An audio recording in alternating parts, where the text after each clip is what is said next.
السلام علیکم دوستوں، امید کرتے ہیں کہ آپ خیریت سے ہوں گے اور ہماری دعا ہے کہ آپ خیر و عافیت سے رہیں۔ کوئی سجدہ کیے بغیر جنت حاصل کرنے والے خوش نصیب صحابی۔ بستی کے تمام لوگ انہیں حنظل کے نام سے پکارتے تھے، لیکن حنظل ان کا اصلی نام نہ تھا، کیونکہ حنظل تو ایک کڑوے اور بدبودار پھل کو کہتے ہیں۔ یہ نام تو ان کے یہودی آقا کی حسین و جمیل لڑکی نے انہیں دیا تھا۔ شروع میں جب وہ لڑکی انہیں اس نام سے پکارتی تو انہیں بہت غصہ آتا، لیکن وہ احتجاج کرتے بھی تو کس سے، کیونکہ وہ ایک حبشی النسل معمولی سے زرخرید غلام تھے، جبکہ وہ لڑکی ایک امیر ترین یہودی کی اکلوتی بیٹی۔ سو رفتہ رفتہ انہوں نے اس نام کو قبول کر لیا۔ یہ دراصل نبی اکرم صلی اللہ علیہ وآلہ وسلم کے دور میں یہودیوں کی ایک بستی تھی جسے خیبر کہا جاتا تھا۔ حنظل کا آقا بھی ایک یہودی اور اسلام کے سخت ترین دشمنوں میں سے ایک تھا۔ خیبر مدینہ سے 200 میل کے فاصلے پر واقع تھا اور ان دنوں یہود کی آبادی حجاز کے ہر گوشے سے سمٹ کر یہاں اکٹھی ہو گئی تھی۔ اس آبادی میں چند نہایت مضبوط و مستحکم قلعے موجود تھے، جن کے نام تو جدا جدا تھے، مگر ان سب کو ملا کر خیبر کہا جاتا تھا۔ یہاں پر یہود کی بڑی بڑی حویلیاں اور عبادت خانے تھے۔ ان ایام میں یہ یہودی مسلمانوں کے لیے قریش سے بڑا خطرہ بن چکے تھے۔ یہ لوگ جنگ خندق کی ناکامی کے بعد سخت مشتعل تھے، جس کی آگ ان یہودیوں کی ہی بھڑکائی ہوئی تھی۔ اب یہ دن رات اسی سازش میں مصروف رہتے کہ کس طرح مدینے کی ریاست پر براہ راست حملہ کیا جائے۔ اپنے یہودی آقاؤں کی ان سرگرمیوں سے بے خبر حنظل ایک شام ایک دیوار کے سائے میں اونگھ رہے تھے۔ ایک آہٹ سے ان کی آنکھ کھلی، نیچے جھانک کر دیکھا تو انہی کی طرح کا ایک سیاہ فام شخص حنظل کے پانی سے بھرے مشکیزے کو ہاتھوں میں تھام کر ادھر ادھر دیکھ رہا تھا۔ حنظل نے اسے چور سمجھا اور سوچا کہ اسے پکڑ لیا جائے، مگر پھر یہ خیال آیا کہ اگر یہ شخص پیاسا ہے تو یہ پانی پیتا کیوں نہیں۔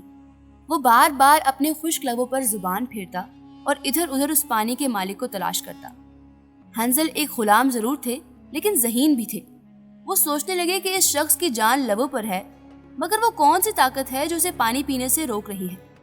کچھ دیر انتظار کے بعد اس شخص نے وہ پانی واپس رکھ دیا اور آسمان کی طرف رخ کرتے ہوئے کہا، یا اللہ، تو گواہ ہے کہ میں نے خیانت نہیں کی، کیونکہ تیرے بھیجے ہوئے رسول نے خیانت سے منع فرمایا ہے۔ یہ کہہ کر وہ اجنبی چند ہی قدم چلا ہوگا کہ چکرا کر گر پڑا۔ حنظل نے اسے سہارا دیا اور پانی پلایا۔ کچھ دیر بعد دونوں اشخاص ایک سایہ دار پیڑ کے نیچے بیٹھ کر کھجورے کھا رہے تھے اور باتیں کر رہے تھے۔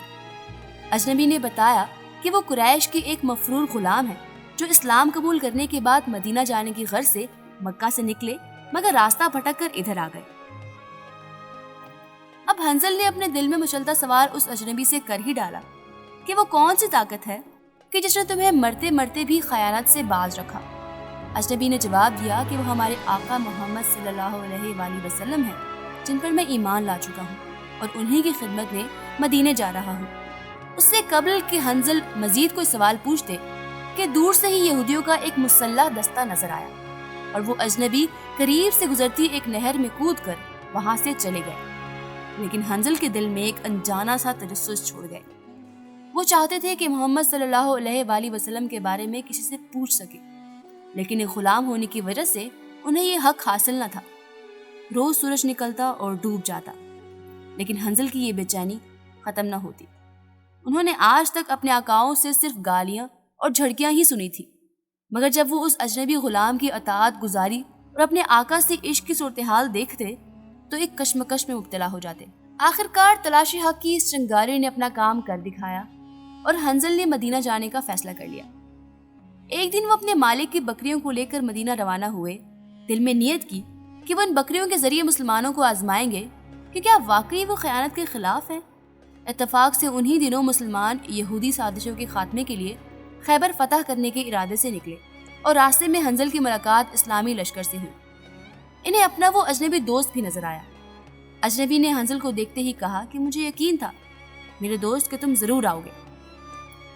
پھر وہ آپ کو حضور پاک صلی اللہ علیہ وآلہ وسلم کے پاس لے گئے۔ یہاں حنظل کی ملاقات ایک انتہائی شفیق اور مہربان ہستی سے ہوئی جو ان کی سوچوں سے کہیں دور تھی۔ انہوں نے راستے میں کئی سوالات سوچ رکھے تھے، لیکن جیسے ہی حضور علیہ الصلوۃ والسلام سے سامنا ہوا تو تمام سوالات بھول گئے اور آپ کی دعوت پر ایمان قبول کر لیا۔ پھر اپنے ساتھ لائی بکریوں کے متعلق دریافت کیا تو حضور پاک نے ارشاد فرمایا کہ انہیں ان کے مالکوں تک پہنچا دے۔ اس جواب نے حنظل رضی اللہ تعالیٰ عنہ کے دل میں موجود تمام شکوک و شبہات دور کر دیے۔ آپ رضی اللہ تعالیٰ عنہ نے جب اسلام قبول کیا تو صبح کا وقت ہو چکا تھا، اور صبح ہوتے ہی یہودیوں اور مسلمانوں کے درمیان جنگ شروع ہو گئی۔ حنظل رضی اللہ تعالیٰ عنہ نے ایمان قبول کرتے ہی اس جنگ میں حصہ لیا اور آپ شہید ہو گئے۔ حضور پاک صلی اللہ علیہ وآلہ وسلم نے جب آپ کی لاش دیکھی تو صحابہ کرام رضی اللہ تعالیٰ عنہم سے فرمایا، اللہ نے اس غلام کو عزت بخشی اور نیکی کی طرف چلایا۔ اس کے سرہانے 2 خوبصورت آنکھوں والی حوریں کھڑی ہیں، حالانکہ اس نے اللہ کو ایک سجدہ بھی نہ کیا۔ جبکہ اس مارکے میں ان کے سابق یہودی آقاؤں کو، جو زندگی بھر سیاہ فام حنظل رضی اللہ تعالیٰ عنہ کو چھڑکیاں اور گالیں دیتے رہے، ان کو بھی ذلت آمیز موت نصیب ہوئی۔ وہ تمام عمر اپنی خوبصورتی اور دولت پر نازا رہے، لیکن یہ ناز اور غرور صرف ان کی زندگیوں تک محدود تھا، جبکہ حنظل رضی اللہ تعالیٰ عنہ کی ذات فتح خیبر کے موقع پر بھی قابل رشک تھی، اور آج بھی ہر مسلمان ان کی قسمت پر رشک کرتا ہے کہ جن کی جنت کی بشارت خود آپ صلی اللہ علیہ وآلہ وسلم نے دی۔ دوستو، امید کرتے ہیں کہ آپ کو آج کی ویڈیو پسند آئی ہوگی۔ اگر آپ کو آج کی ویڈیو پسند آئی ہے تو اسے لائک کریں، اپنے دیگر دوستوں کے ساتھ واٹس ایپ اور فیس بک پر شیئر کریں، اور ہمارے چینل کو سبسکرائب کر دیں۔ آج کی ویڈیو میں بس اتنا ہی۔ اگلی ویڈیو تک کے لیے اللہ نگہبان۔